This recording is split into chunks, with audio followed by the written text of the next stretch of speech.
And so here we are. Here we are again. But my hair looks weird. I think it's because I tried to put it up on my head in a ponytail. Um, if you don't know who I am, I'm Suzanne Tickemeyer. I used to write a column called No Longer Quivering for Pathos. It dealt with quiverful and evangelical Christianity. Please do the YouTubey things if you're here. Hit like, subscribe, click the bell notifications. And these are just my opinions. I'm talking about a few things I know a little about, but they are opinions nevertheless. Don't believe anybody I'm going to talk about today. There has been an enormous amount of effery going on in our community. I mean, just like crazy levels of it I'm watching. And I'm not saying a whole lot about it because it's pretty ridiculous. Like last night, I went into somebody's video to watch, hey, Teresa, about some of the crazy things that have been going on in the community. Somebody was talking about Backwoods Barbie. I don't know, her and I have not had the best relationship. Hey, Kira. So I went there to watch, and I was pretty horrified to see there were 11 minutes of coming soon. And I know why the creator did that, why they made that choice, because the longer they can keep the eyeballs on the live stream, the better the algorithm for getting paid. So I know that's why they were doing that. It just struck me as really disingenuous. I was looking at a lot of stuff going, what the hell is going on here with our community? Hey, Carolyn. So yesterday, apparently Charlotte did a live stream about the 14 restraining orders. Okay, we've been talking about this for a couple days now, here and other places. And I don't want to be a party pooper, but let me throw this out here. Those 14 restraining orders may be just a pile of BS come out of someone's mouth.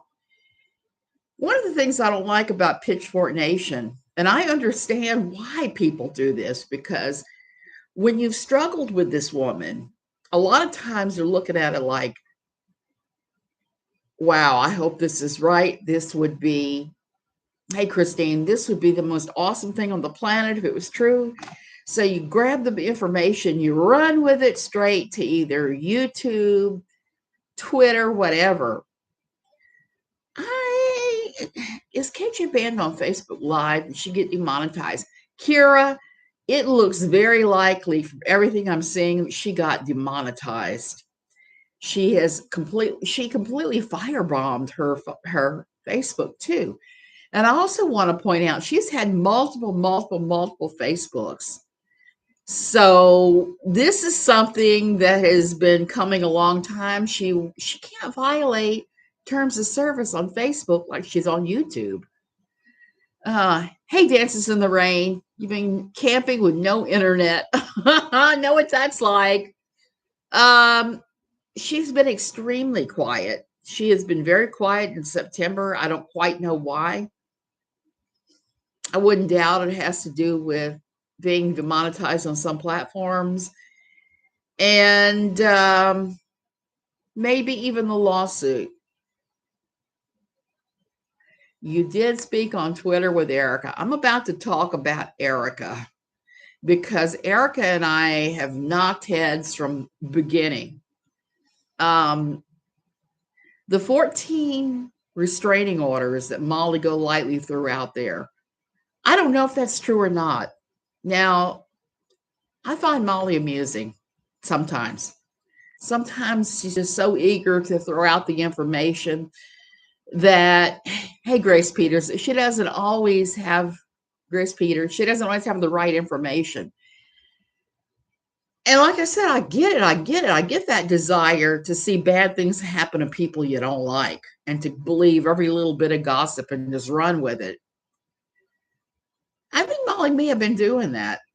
The only one restraining order I've seen is I've seen paperwork that Erica Genevieve, I've been hearing about that Facebook demonetization. How do people know this? Last I heard, she was going so hard out with Letitia and Molly. Well, Melly, if you go to her Facebook and you look at it, it actually says on there, not currently running any ads. That's usually a good indication that the demonetization has been completely wiped out. There's no way for her to even ask for stars or anything. Everything that she had for raising money on Facebook is just wiped away like it never existed. So it's gone. Now we know Katie Joy well enough to know she would never, ever, ever, ever deliberately demonetize the space. So it's pretty clear to me that she got reported enough. And I'm hoping that she did, because if she did, that would have been the best thing ever. It would mean that Facebook is actually sticking by their terms of service. And let's not lie about this. Facebook has been a little crazy lately, since the first of the year, I'd say, with their, I don't know, Melly, but it has been a while. Does she still do Instagram lives every night?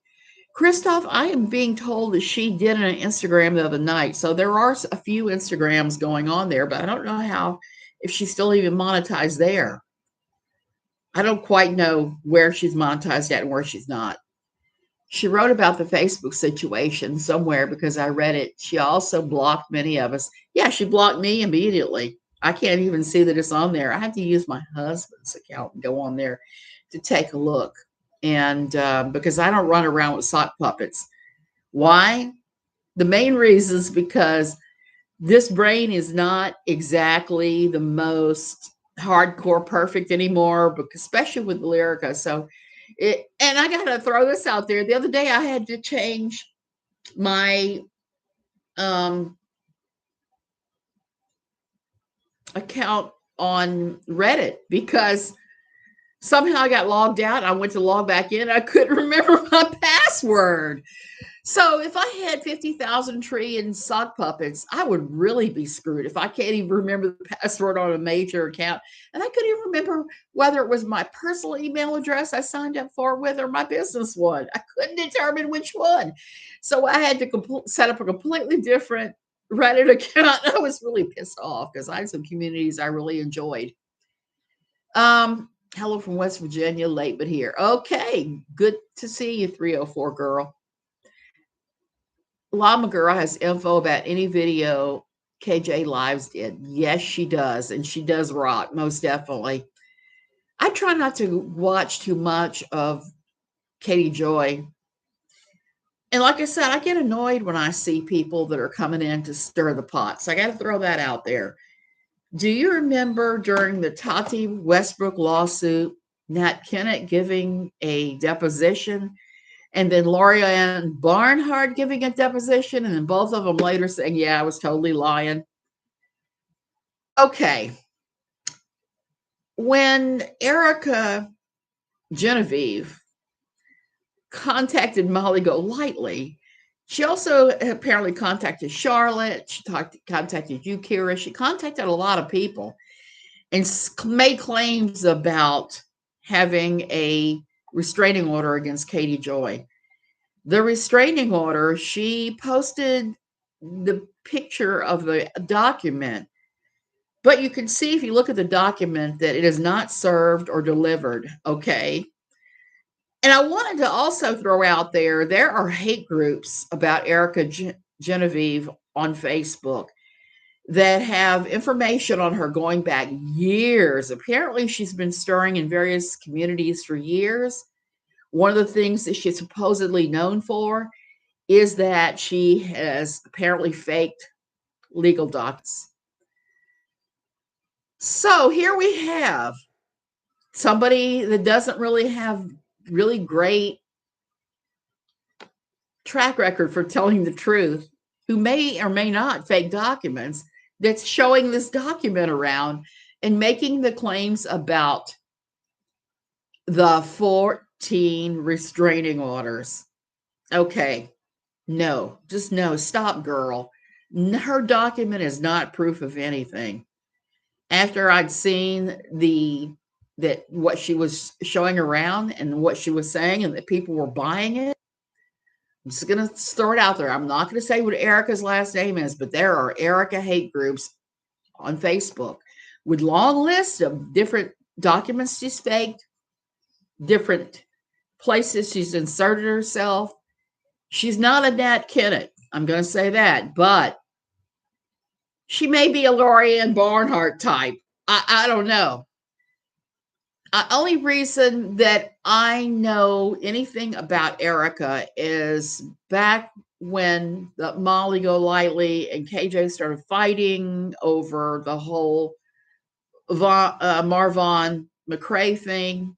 And I was interested to watch that because at first, KJ and Molly were two peas in the pod, and then they fell apart, and they were allegations of fictitious fundraising and all kinds of things going on. I thought, well, that's pretty interesting that all this crap is going on. This makes me so mad when people do this. It completely diminishes the creators that are showing KJ's true colors. KJ latches onto this and cries a victim. Melly, that's why I am upset about this. Kira, apparently she had mostly been on Facebook in the past. Now, if she is anymore, I don't know. And the only reason I even knew about this woman is one day on Facebook, someone kept linking to me by the name of Mrs. Cartman Crane, who changed their name later to Mrs. Petty Crane.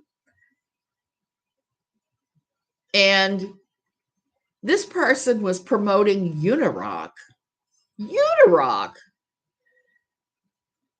But she had shared some videos I had made. She had shared videos Unirock had made, and she'd gotten a couple things wrong. So I posted and said, hey, thanks for sharing my videos, but X, Y, and Z are wrong. Yes. And Uni has been supposedly paid by KJ, according to KJ's own husband at one point. I smell a KJ rat in all of this. Exactly. I do too, Christine. I smell a KJ rat. So Mrs. Cartman Crane had gotten angry at KJ over all of this, and I'm not even sure why or what happened. I didn't investigate it enough. So all of a sudden, I'd said, don't pay Mrs. Cartman Crane any kind of attention because she's promoting Unirock, who we all know is a problematic creator, and in KJ's pocket. So suddenly Erica pops up. Erica pops up here on live stream and it's telling me off, telling me I'm wrong about everything, accusing me of everything under the sun. And I tried to reason with her. I thought, well, I'm not going to fight. I try not to fight with anybody in comments. If somebody is saying stuff that's not true, I'm going to correct them. And so it went. She friended me on Facebook. She was continually coming after me and telling me to shut up about Mrs. Cartman Crane, telling me that I was wrong about everything. Maybe I was, but I don't believe so. I believe I was right on the money. But the thing that was the most suspicious is she kept saying that I was hurting her financial bottom line. She must have said that 10 times. And I kept coming back with, how am I harming your financial bottom line? How am I doing this? If you can show me or just tell me, what am I doing to harm your financial bottom line? And she couldn't say. She just could not say. So I was just like, yeah, I'm done with this foolishness block, because like I say frequently, ain't nobody got time for that. I just don't have time for nonsense. I'm old. Do I ever have time for nonsense, Magic 8 Ball? This better be a no, because I don't. Cannot predict now. So I blocked her in all way, shape, or form. And did a couple of videos where I said, hey, don't listen to this girl. She's cuckoo, sort of. She's not normal. Something's going on. I don't know what's going on with her, but I don't care what's going on with her. KJ masquerading as someone else. Well, I don't know if she's masquerading as someone else, or she's hiring people, or she's bringing in the weirdest of the weird. I don't know. It seems like the call of the weird with KJ.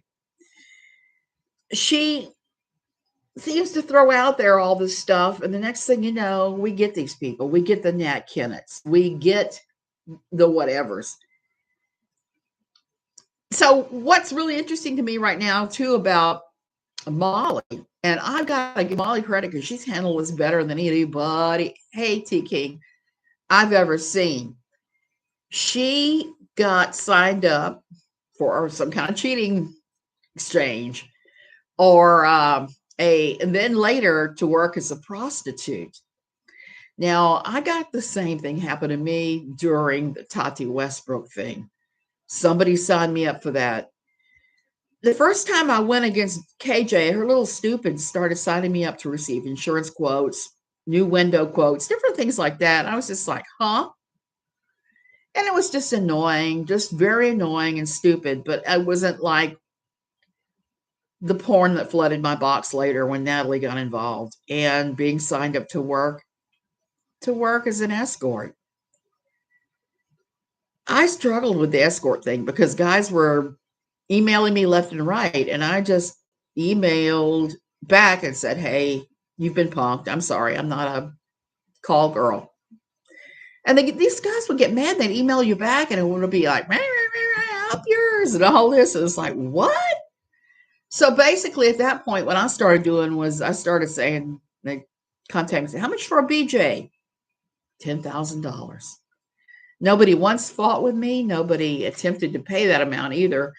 And it was like, okay, thanks. It was like bargain shopping. Well, that ended it. It stopped shortly thereafter. And so now Molly is getting these same things that I used to get. And it was funny because none of the obscene stuff, none of the porn, none of the prostitution stuff started until Natalie Kennett joined the community. That's when it all started. Before that, it was just useless, pathetic things, being signed up for magazines, receiving insurance quotes from this, different, just dumb little childish prank things. Natalie Kennett brought the porn into the community. Aaron asked me the other day about when I started receiving the porn. And I said, nah. So I had to go back and look at my diary, and I told her wrong. It was the ridiculous stuff, and then the porn when Nat showed up. I love it how Molly is making money from the sex calls. Number one fan, I do too. I look at it and say, okay, that is me playing with Nigerian scammers when they try to contact me and tell me they love me. That is the funniest of the funny when she does that, when she calls these guys. And I am all for it when she's doing that, except that the poor guys are getting messed with and for no fault of their own. But it is kind of amusing. Might as well have a really good time with it. And I just was laughing at some of the sex calls when she was identifying herself as Katie Joy. That was really funny when she was. But if somebody signs you up for this crap, what else are you going to do? You might as well have some money for. You might as well make some money and have some fun with it. Having fun is a good thing. There aren't too many things in life that are fun. So now we have Molly in this crap, and we have Erica running around muddying the waters. And I have to ask myself, why? Well, again, I point back at the Tati Westbrook lawsuit where he had people that were not involved in any way, shape, or form that were legally inserting themselves to muddy the waters and to make the case go away. I think we're seeing some of that here, and I'm not entirely sure that Erica Janine is not part of that. So I'm going to throw that out there. What's going to happen with KJ out of this deal? I don't know. Magic 8 Ball, give me an answer. Will KJ lose her 7M lawsuit? Because that's the one I think has the best shot. Cannot predict now. Damn it. You never work right. So there you have it. I'm seeing a lot of people demanding to see the fundraising through Molly GoLightly for Marvin McRae's family members that she was raising money for. And I think we kind of have to stay away from that. Oh, thank you. Thank you, Find Eden. This is cheap clothes. So we kind of have to stay away from that. And here's the thing about internet fundraising. If you give money, you have to have no expectation of it. You have to just kind of let it go. The minute you give it, you just say, well, if it's for a good thing, good. If it's misused, that's really not up to me. I hope 7M is aware of the shenanigans that went on during Tati's lawsuit. Christine, my understanding is that they are well aware of the shenanigans and the players. That's my understanding. I don't know how that's going to shake out. But I think that none of this is going to play well in either lawsuit. Now, it looks from looking at Todd Chrisley's demands for a new lawsuit, his motion, that he might actually stand a chance. And I kind of hope he does, because it looks like he may have been railroaded by the IRS. And the IRS agent wasn't exactly truthful or forthcoming on some of the things on the stand. And there should be consequences for lying on the stand, whether you are Natalie Kennett, the IRS, or whoever. There should be consequences for all the lying. There's got to be. Or you cannot tell what the truth is any longer. Yeah, I don't get it, man. I don't know what all the lying is about. And I don't get people that are trying to insert themselves in any of the lawsuits who aren't involved in some way, shape, or form. Just hold on. There's going to be some surprises out there, I have a feeling. I thought that was true with most donations. You give, feel good that you were able to, and move on with life. This entire thing is just out of hand. Exactly. I do believe in legal repercussions for the lies. Yeah, I think so too. Unless people have donated, they don't deserve an explanation. Exactly. Exactly. And even when you donate, there's a certain amount of it. You just kind of have to go, okay, I hope you use it for what you said you wanted to use it for, but I ain't counting on nothing. There's just too much out there. Too many crazy people and things out there. I'm kind of careful when I donate now. Why? Because at NLQ, we went through quite a bit of problems with donations. And one of the biggest ones was with Vicki Garrison, the lady who started NLQ, discovered how much money she could make on GoFundMe. So every time she had a crisis, she was coming to me, asking me to run a GoFundMe for her. And it was okay at first, but after a while, it started to be just completely out of control. And I just had to put my foot down and say no more fundraisers for anyone, because one person has ruined that. So that's my theories on these donations. And I tend to give to friends of mine I know are having a tough time, because it's a tough time right now with the economy the way it is in the toilet. Can't get anything, and the states are here.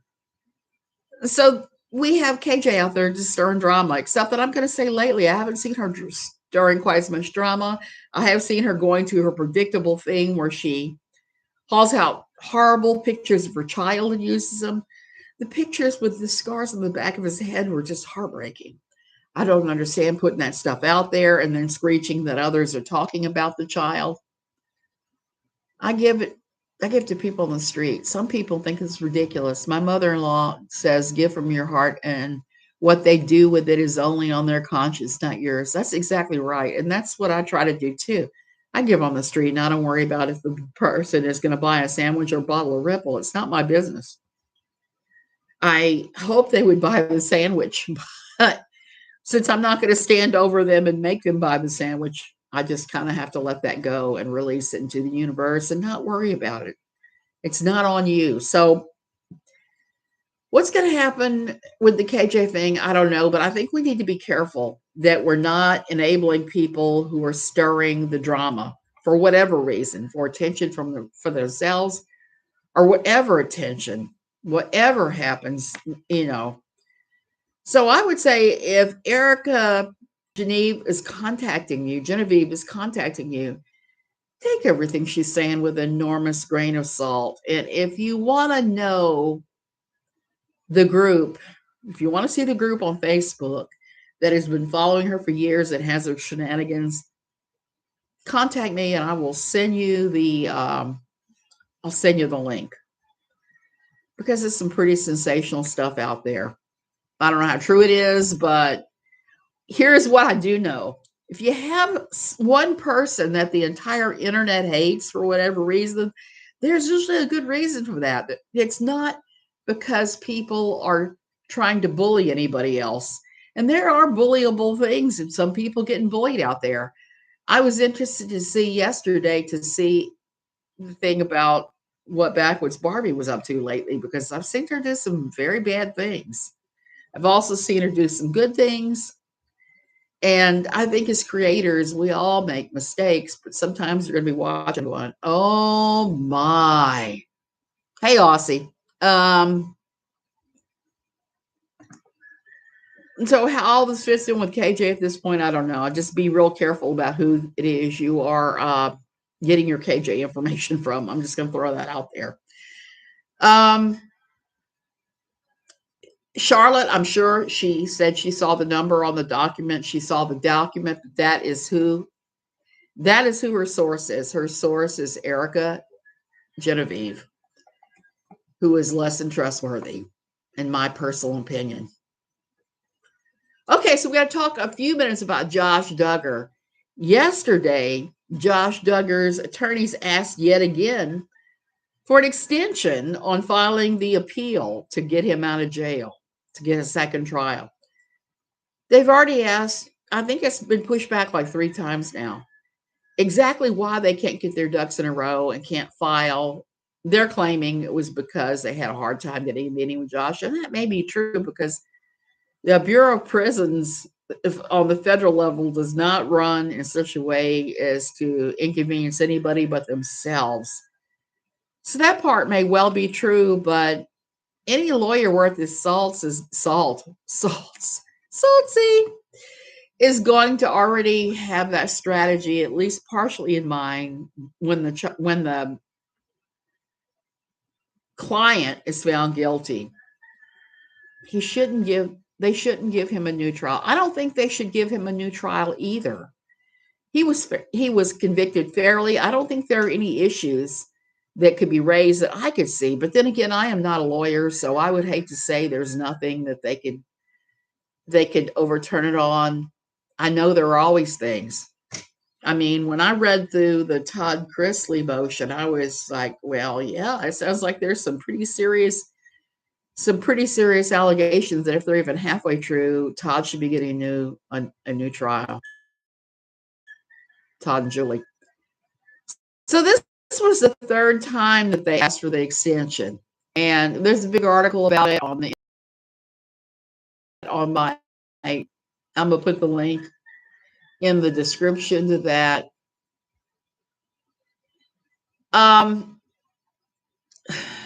He keeps pushing it back because he was finally able to meet with Josh. That took quite a while. This is a substantive meeting with Duggar was a necessity. I'm stumbling today. To finalizing Duggar's opening brief so as to protect Duggar's rights is what it said. I just skipped that word. I'm stumbling over today. It's Lyrica brain going on. So how many more pushbacks they're going to get, I don't know. And I don't even know if this is going to be adequate. Says the defense also cited the length of the trial transcript and the complexity of possible issues on appeal as relevant factors, as they've done in their previous extension requests. It sounds like this may not be a priority. This may be low down on the scale. I wonder if Jim Bob Duggar is going to be paying for the appeal. I don't know, but that could be the delay as well. Could be delaying going on left and right for all we know, for all kinds of reasons. So they asked for this 21-day extension. They pushed it back. They are not going to have to come up with, what's the final date on that? Okay, so the most recent deadline was the 12th of September, which would have been yesterday. So that's why they went ahead and filed They are asking for 21 days from yesterday, it looks like. So that would put it like early October, October 3rd, according to the article. So that's what we're looking at now. I don't think he stands much of a chance of getting this overturned. Does he stand the chance of getting another trial? Maybe. It depends upon what his lawyer pulls up. But I'm thinking they're probably going to deny the appeal. It's just a gut feeling I have right now. It's just a gut feeling that I have. Are they going to deny the appeal? Pretty hazy. Try again. This thing sucks. It's funny, but it sucks. It really does. It just does not give me anything I need to know. So I think I'm pretty much done here. I think Duggar is going to be denied.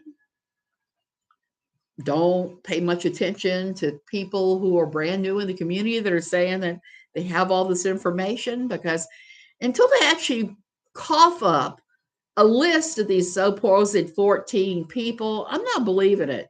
I'm believing there probably are a few TROs that have been filed against this woman. No, it didn't work at all. It works about as well as some of the other the prognosticators on Twitter that I see using different things. It just makes me laugh. I believe he's probably going to be denied. I don't see any big issues, but then again, I'm not a lawyer. We don't need to be listening to people who just showed up in the community and don't have bona fides. I've asked again and again for bona fides from her, and she just kept running her mouth about how I was harming her bottom line. And I'm going to say this as an aside, a real quick aside.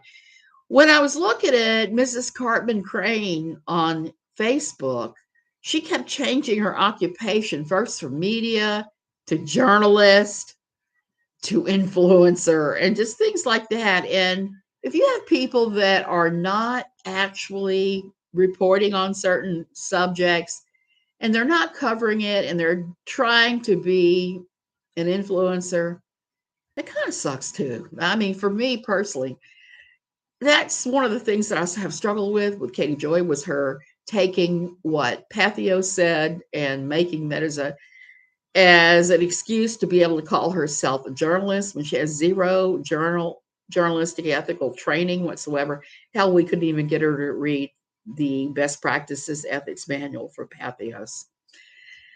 So there you have it. Maybe they're 14. I kind of doubt it. I kind of doubt all of that at this point.